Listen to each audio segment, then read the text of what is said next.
Hey guys, it's the BrainScratch crew, and put your hands together if you want to clap for the next Donkey Kong game we're going to be doing for the channel, and it's what I consider a really underrated GameCube gem. This is Donkey Kong Jungle Beat. As opposed to the Wii version where you actually did have regular-ish controls. No, actually, not really. Instead of using a control stick, you held the Wiimote and the nunchuck, and you shook them like you would be hitting the bongos on the bongo controller. So are you playing the GameCube version or the Wii version? The GameCube version. I've never owned the Wii version, but apparently it's got some relatively significant changes. I'm not sure as to which. So you actually have a pair of the bongos. I've got two actually, so that I could do multiplayer Donkey Konga. The hell? Well, this is like the weirdest idea for a platforming game ever, but does it basically, like, how do you move?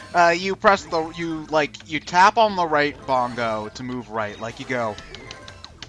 I don't know how much you could hear that, but you tap on it repeatedly to go to the right, and you tap repeatedly on the left one to go to the left, and you clap to do stuff. Like, here I'm clapping to get Donkey Kong to grab a bunch of bananas, but you also clap to get him to activate these monkey things, or to attack enemies, and all sorts of things. Like, clapping. Or stop picking his ass. Or to annoy the person who's actually playing the game. Oh yeah. Yeah, like God forbid you have a clapper installed while playing this game. Yeah. Turn that shit off if you have one. Now, I will admit this game looks entertaining. I just have one problem with it, and that problem is basically with me. I like to play games sitting very close to a television with headphones on, and I like to immerse myself in it. So this is not just a problem I have with Jungle Beat, it's a problem I have with, well, almost everything on the Wii that actually tries to use the motion controls, is that my particular gaming setup is not very friendly to gimmicky controls that involve me moving around a lot. Yeah, it is, like, you know, the idea of, what if we could make a Donkey Kong game where you actually use the bongos, is a very Miyamoto kind of gimmicky idea.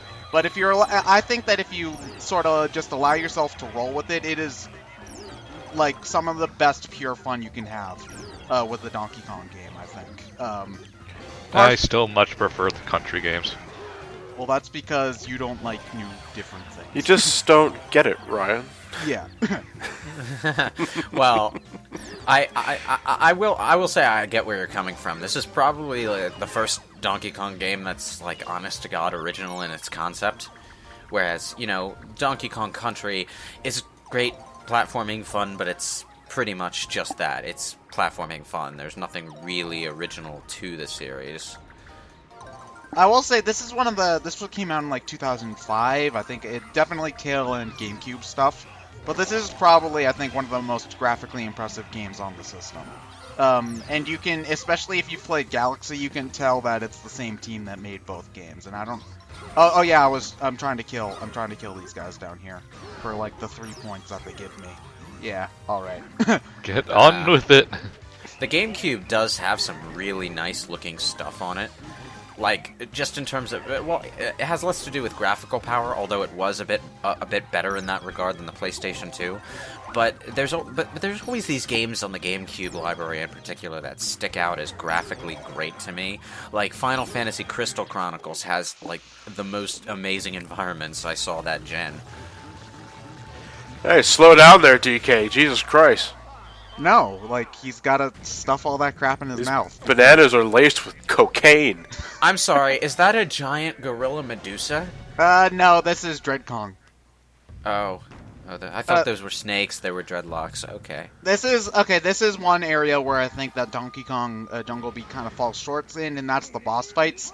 In that there are exactly 4, and you do all of them like 4 times. Well, there's the final boss too, but even he gets repeated. So. Oh, so it's Devil May Cry 4. I guess so. Yeah. I've never played. So explain what's going on here. This is kind of like there are the Kong boss fights where, like, they kind of work like duels, and I guess Punch Out's the best comparison, where you have to kind of like spot their tell and then counterattack. And you do that by mashing the bongos. You beat the shit out of him, which is incredibly satisfying. And here I thought including Donkey Kong in the Wii version of Punch-Out was a random idea. No, he's done the same thing before, so it makes total sense. I think he might actually be in some of the other Punch-Out games. Don't quote me on that, though. I'm not super big on the series. So. I think it only got as far earlier was that you could sometimes see Donkey Kong in the audience in Punch-Out. Okay, so maybe it was just kind of random. I don't know. Yeah. Well, they included him in the Wii version mainly because they don't have to pay Donkey Kong for rights to have him in their game like they do Mike Tyson. He doesn't also have nearly as much allegations or charges against him, too. Oh, dude, you do not know the same Donkey Kong that I know, man. Isn't this the same gorilla that kidnapped a girl and ran up on top of a skyscraper and had to be beat down by an Italian plumber? Wait, no, that's his grandfather. I'm sorry. Yeah, that's Cranky. Trouble always runs in the family, it seems. Apple What is all Kingdom, this? Banana Kingdom, Yeah, Orange these Kingdom, are and Watermelon Kingdom. yeah, they're just the names of the levels. You unlock crests, which are basically like power stars, whatever. By getting points. There's gold, silver, bronze, and platinum. I think you could get platinum by having a total of 1,000 beats in the level. I don't know if I get a platinum in this playthrough. It's been a while since I've recorded this. But yeah, the more you have, the more levels you unlock. So this is really a sort of game that sort of pushes you to get as big of a score as possible. It's very combo focused, because the more of a combo you have, like, this is not the best level to show it off, because it's one of the ones where you're riding the, whatever this is, wildebeest thing.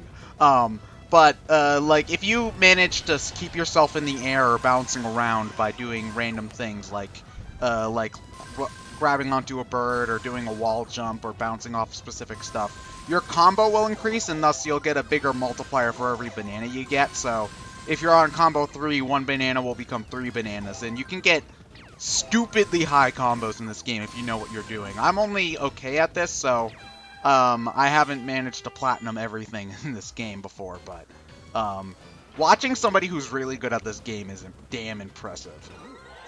You know, in retrospect, this is like, nowadays, this is the kind of game that will try to be sold to you in, like, mobile phones. Like, considering, like, I could totally see, like, using the Bongo interface for, like, touchpad. Yeah. It's very arcade-like in its design. It's collecting a shitload of bananas, watching Donkey Kong do it. That or, like, an actual arcade in Japan.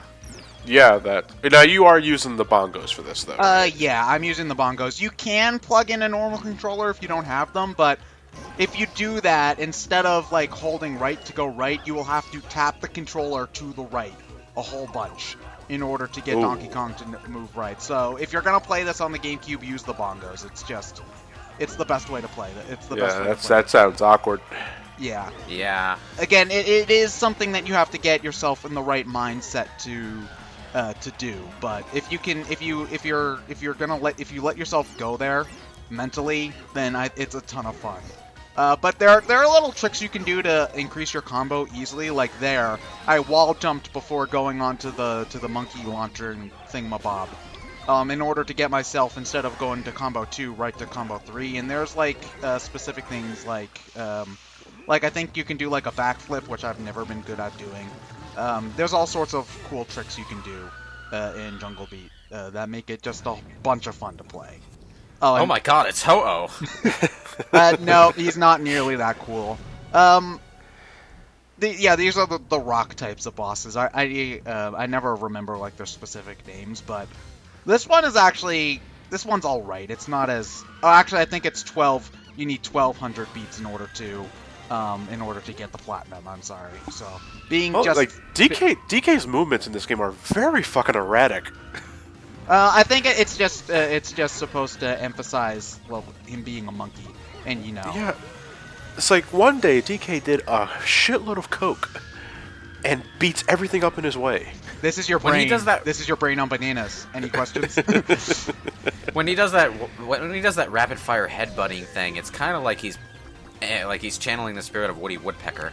It's something you almost see. I would say something almost you would see out of like a Gmod video. Yeah, yeah, kinda actually. I mean, the game is animated very well, but it is like, especially DK. DK's got some really great animations, which sucks because a lot of the time he's absolutely tiny on the screen. But yeah, some of them are very weird. And also, there are these little monkey things that are only here for this one game, and never appear ever again. They are pretty adorable, though.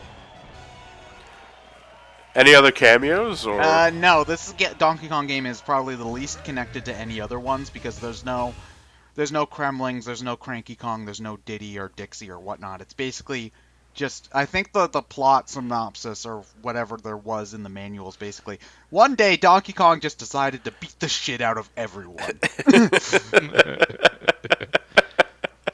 I'm such a genius, said Miyamoto.